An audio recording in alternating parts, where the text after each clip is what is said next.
Tirsdag den 19. november skal danskerne til kommunalvalg. Jeg ønsker et nyt styre her i København. Jeg ønsker et borgerligt liberalt styre.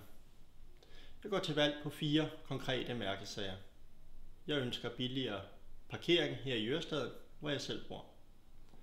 Jeg ønsker flere ungdomsboliger til byens unge. Jeg ønsker en styrkelse af mangfoldigheden i København.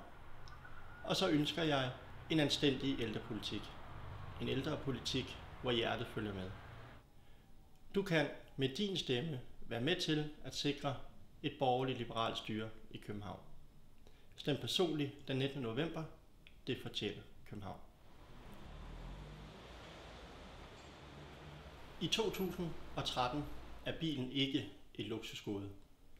Det er et onde for mange mennesker. Det er en nødvendighed i hverdagen. Socialisternes hets mod bilejerne i København, der må simpelthen høre op. Her i Ørestaden, der betaler vi 17-18 gange mere i parkeringslicens, end de gør i den øvrige del af København. Derfor skal beboerlicensen for beboerne i Ørestaden sættes ned. Jeg vil arbejde benhårdt, og jeg vil forfølge denne her sag, indtil den er i mål. Det vil jeg gøre sammen med andre borgerlige politikere. Derfor er det vigtigt at stemme borgerligt den 19. november. Borgeren i centrum. Mennesket frem for systemet. Det er noget, vi har hørt så mange gange før. Men det er ikke det, vi oplever i dagligdagen på ældreområdet. Som social- og sundhedsassistent kommer jeg ude hos de ældre. Jeg ved, hvordan forholdene er. Og vi har set besparelser og nedskæringer igen og igen og igen. Det er uværdigt, det er uanstændigt, og det er på tide, at de ældre også bliver hørt.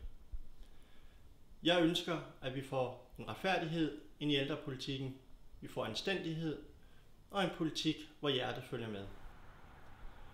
København er en studieby, og vi kan derfor overhovedet ikke være bekendt, at de unge mennesker har så svært ved at få en bolig, når de kommer til København for at studere.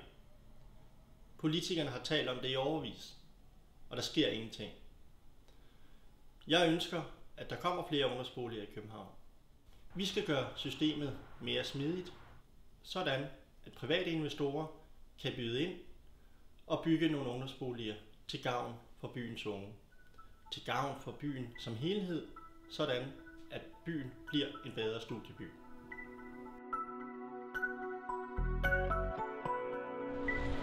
Som beboer i Ørestaden vil jeg opfordre alle til at stemme personligt på Peter Dix Christensen, fordi vi skal have beboerlicensen nedsat.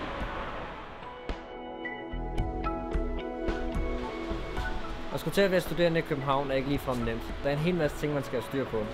Blandt andet finde en ny studiebolig, og det er også en enorm udfordring. Derfor vælger jeg at sætte mit kryds hos Peter Dix, så ved jeg kan få en studiebolig relativt hurtigt.